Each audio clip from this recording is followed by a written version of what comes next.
think that when you look at the top group of guys here, that you can see maybe some really impact 2021 players, especially when you start to factor in what teams we think will be drafting offensive linemen and how they'll be able to plug and play in fairly good systems for teams that need the help and that can accentuate their strengths. But I got to ask you first, Traps. You have outside of your top 5, Alijah Vera-Tucker out of USC, a guy that I feel like is getting a ton of draft heat and maybe could go, I don't know, as high as 11. Is that too high? As high as 6? Who knows? Well, the main reason that I have him outside of my top 5 tackles is I think he's best at guard. In 2020, he did make the very unusual transition from left guard to left tackle. Normally we see it go the other way from tackle to guard. And he had a really good pass protection season at left tackle for the Trojans this year, but his arms are under 33 inches. And me being a draft analyst, I have to be a stickler about offensive tackle arm length. And his 2019 film, I remember watching him over the summer. I was like, this is a first round guard. He is so balanced, so athletic, very good combo blocker. I didn't think that he needed to make that transition out to left tackle, but making that move to me indicated that his coaches understood how good of an athlete he was. It's hard to find a prospect that went from left guard or right guard out to tackle and then excelled there. So I just think, could a team pick him and say, you're going to be just a smaller, a little bit shorter left tackle? Definitely. And I don't think 11 to the Giants is completely out of the question, but I just think he's best suited and will tap into all of the talents that he has at guard at the next level. So we're talking offensive tackles. There's no hating on Alijah Vera-Tucker. I just think he's a guard. Okay. So, I guess you don't take a guard. So where do you see Alijah Vera-Tucker slotting in then on this, on the first round draft board?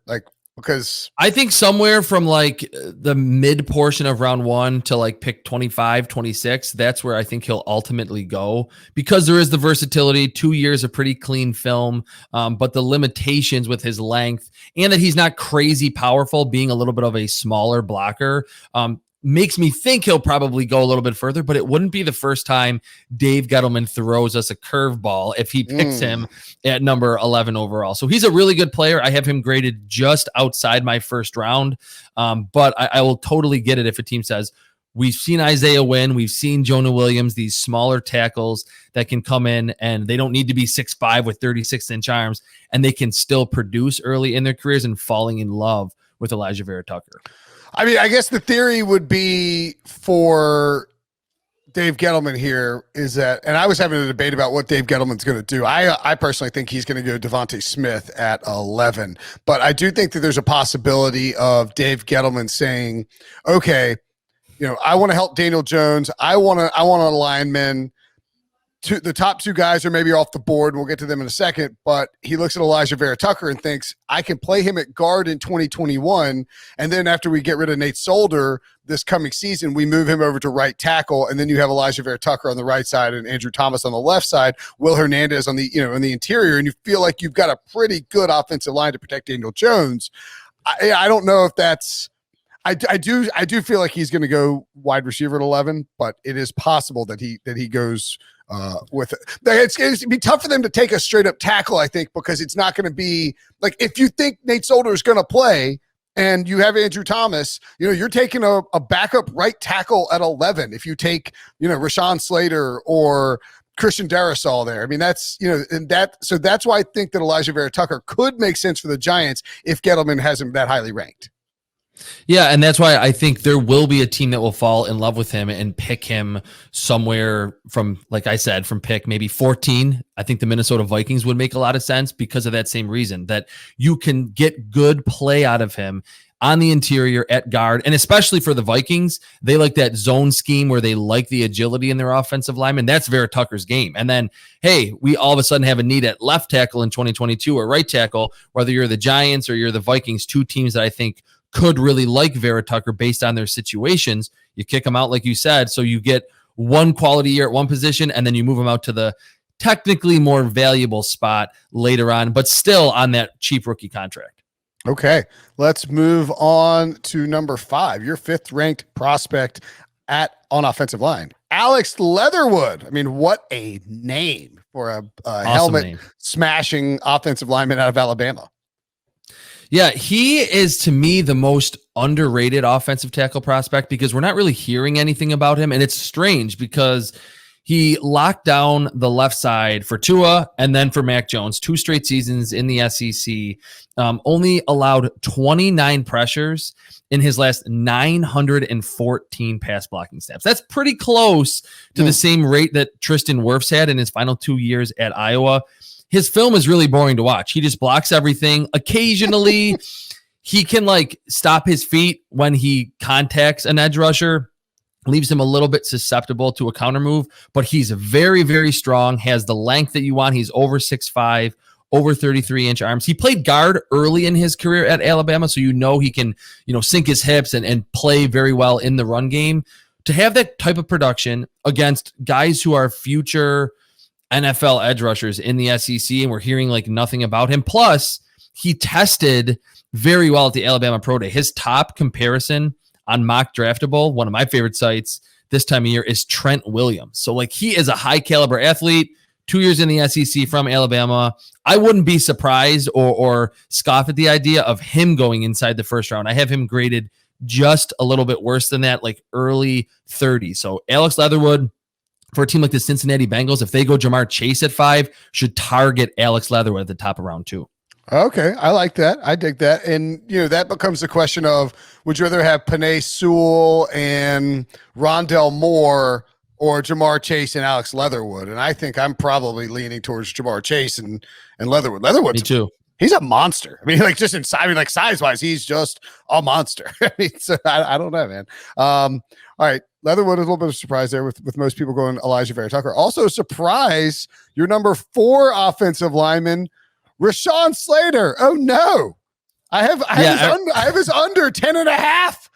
Traps, you're killing he's me. I think you could still bet that because he probably is going to go somewhere in the top 10 that he could even, and we heard early on in the pre-draft process that some teams liked him more than Penei Sewell. Rashawn Slater. And by the way, Rashawn Slater at William Hill, our fine friends over there, plus 280 to be the first offensive lineman off the board. Of course, Penei Sewell, the favorite there, but Slater, the next up. There's probably some value, I guess, in Darrisaw or Alijah Vera-Tucker there at 25 and 40 to 1, just because of that's a deep number and who knows what could happen. But, Slater, a very popular pick to possibly go as the first offensive lineman off the board. Yeah, the one thing with him, and last year, no one had Andrew Thomas being the first offensive tackle off the board. Like Dave Gettleman surprised everyone. So what you just said for the Christian Darrisaw 25 to 1, you did? You had that in your last mock? Oh yeah, I had it in my mock and I bet it too. You're an expert better. We know that from your history that's not true. of doing that. But thank you. With Rashawn Slater, he checks all the boxes athletically and with technique, like sliding inside against counter moves, his pass protection. He famously kind of appeared on the draft radar when he kind of shut down Chase Young in 2019, and no one else did that in the Big Ten. I'm just a little bit concerned about the power element of his game, that he lacks not length, but girth and width. So I think at times he's going to be pushed back into the quarterback at the NFL level. To go back to Mock Draftable, his top comparison of an NFL veteran is actually J.C. Treader, who plays center now. So he's like that type. He's a smaller, movement-based offensive tackle, very good technique and balance. I just think that the scouting report for defensive ends on him will be, you can push him back into the quarterback with relative ease. So I think it might take him, like we saw with Andrew Thomas, a half of a season, 2/3 of a season, or maybe one full season for Rashawn Slater to get to be that NFL strong that I think is very important for young blockers. That you can have all the technique in the world, but every Sunday you're facing someone that is immensely powerful on the edge. So that's why I'm a little bit lower on Rashawn Slater. I still have a first-round grade on him. I just wouldn't pick him as early as like pick 8 or pick 9 because of some of the other tackles that we're going to talk about.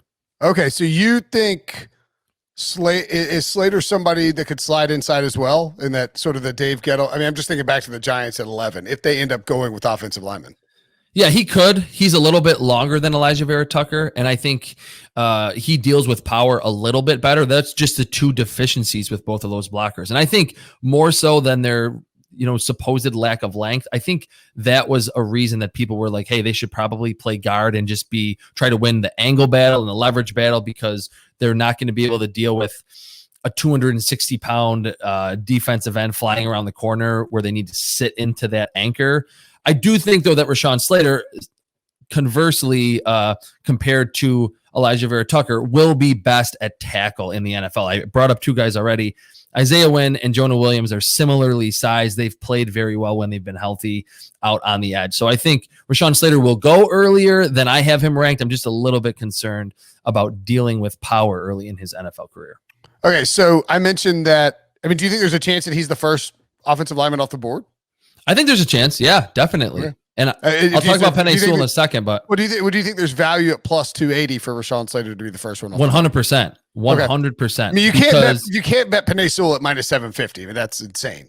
Exactly. That's why I think from a value play at plus 280, because he is a freak athletically and he tested like that at the Northwestern Pro Day, and he plays like that on the field. It's hard for one of those quick penetrators to beat him just in a one-on-one rep, because he is so athletic at like 6'4" and 300 pounds. And I mentioned this with Wilson previously when we were talking about, I think we were talking about Greg Newsome maybe. I think that you're going to see these we've never seen really a draft where Northwestern guys were involved in the first round discussion. The last guy who was taken that early, and I said, it didn't matter if it was ever. Yeah, there was a first round pick by the Chargers a few years ago, but the point being is that it was not a Pat Fitzgerald team. And I think that Pat Fitzgerald is the type of coach, the type of disciplinarian, the type of guy who gets the most out of these players at Northwestern. And it's a similar situation, I think, to Greg Schiano and Rutgers. And what you would see from NFL teams, Bill Belichick in particular, is a real infatuation with the sort of discipline and the pro readiness as both a player on the field and off the field that comes with being as part of that Pat Fitzgerald program. So I think you could see these Northwestern guys pushed up quite a bit, because teams, in a year where it's a lot harder to know about character flags and off-field issues. I just think they will see, if it comes down to like a tiebreaker, let's say Slater being from that Northwestern program, even though he opted out, I just think that's going to be a good tiebreaker for NFL teams, and they will be intrigued by the idea of players coming out of Pat Fitzgerald's system. Yeah, and one last point on that, I think, to what you said, Rashawn Slater was not some 5-star recruit that landed there. Like, he is on the upward swing of his football playing career, that at Northwestern, you're a 2-star, you're a 3-star. And for him to ascend all the way to locking down Chase Young, the defensive rookie of the year, in his junior season, getting stronger in the weight room, and his technique is almost perfect in pass protection. I think you're right. Coaches will really like that even though he was really good on film in the Big Ten in 2019, he probably still has the best football ahead of him. Okay. Moving along to your number 3 draft prospect on the offensive line, Teven Jenkins out of Oklahoma State. Bit of a surprise there. Yeah, he is. I mean, just talking about Alijah Vera-Tucker and Rashawn Slater, that they lack power, that is not Teven Jenkins. If you watch him on film, he is putting guys into the dirt like almost every other snap. And that's in the run game, or even times in pass protection. Like, if there is a weaker edge rusher, he will throw him to the ground. But he's very impressive athletically for being this kind of mauler type that we normally see. Like, okay, he's a good run blocker, but his kick slides aren't very good. He's sloppy in pass protection. Very balanced, got a lot of experience in that kind of wide open Oklahoma State attack. The only thing, he's a right tackle in college. I don't know if we've kind of gotten to the point where teams just want you to be a good tackle, and they understand how important just having a good right tackle is in today's NFL. That could ding him a little, though, because I don't know if every team feels that way. Jedrick Wills just went from right tackle to left tackle, and it was completely fine. Sure. But Teven Jenkins, I think, gives you similar athletic traits to what Alijah Vera-Tucker and Rashawn Slater do. He just has more power, and he's a little bit longer with his arms. He's almost 6'6", and he's another one tested very well at his pro day. So I think Chicago Bears at 20. Was Jenkins the one who went viral? Was Jenkins the one who went viral with all the? Or was that Slater? Who went viral? I think it was Slater with all like the power lifting and stuff. That was Slater. Like that. Okay, but Jenkins has glasses. But do they both have glasses? Is that? Okay. They both, yeah. Jenkins looks like he's like the valedictorian of his high school class and would never touch a football field. But you watch him, he is the complete opposite of like a nerdy type on the field. He's very, very nasty, just longer and more powerful than Slater. That's why he, in my grading system, graded a little bit higher. Okay. All right. Interesting. That's not a crazy outside the box thing, but I think that, certainly a different consensus top two for you. And then, and second overall, you have Christian Darrisaw out of Virginia Tech. He's different in that he is not someone that is going to have a lot of highlight reel pancake blocks, but I don't really think that's important. He's like effortlessly powerful. Like everything he does on the field, whether that be getting to the second level in the run game, just a normal pass protection play, it's like he's not exerting that much energy. And I kind of like that it doesn't look like he is tapping into every ounce of his power. Another one, very long, like over 6'5", 34, 35 inch arms. So he checks the physical boxes, and I like how impressive of a mover he is. Like I said, in those zone blocking plays, or when he's dealing with someone that's just a crazy fast and bendy outside rusher, he can get there. And there's a lot of balance to his game. You don't see him bull rush very often. Like he truly, for me, checked so many boxes. Like I didn't see like, oh, he's going to get attacked this way once he gets to the NFL, because he can stop blocker or stop edge rushers in a variety of ways. He's just a really good prospect. I think he's flying under the radar too. There's not a lot of buzz about him, going top 15, top 10, but Christian Darrisaw, I think, will ultimately be a very good pro, even early in his career, because of what he does in the power department. I think there's a decent chance that he goes top 10. You could go to the Vikings. He could go to the Vikings at 14. Well, I mean, if let's say things get flipped, and this would be very, very bad for my personal financial well-being, but let's say that the Bengals go Penei Sewell at 5, the Lions take Rashawn Slater at 7, maybe the Panthers take Christian Darrisaw at 8. I mean, that would make a lot of sense. I mean, that's not a crazy outcome if those teams are thinking we need to get the offensive lineman, and then all of a sudden these wide receivers are pushed way down. I don't think that's what's going to happen. We'll see, but certainly, it's on the table as a possibility. Penei Sewell, your top offensive tackle, the consensus top offensive tackle, really for the last 2 years. I think draws comps as, people have talked about him as one of the best offensive line prospects in the last decade, and which is high praise, especially considering what we saw last year. But just a freak athletic, dude who can, he moves, he's strong, and I've seen comparisons to Trent Williams even. Yeah, what I've done through this pre-draft process, whether it be on a podcast, radio spot, even writing, like it's easier to just write like the 1 or 2 weaknesses that I saw on film for Penei Sewell than like just list his accolades and how good he is, because everything that you said is completely spot on.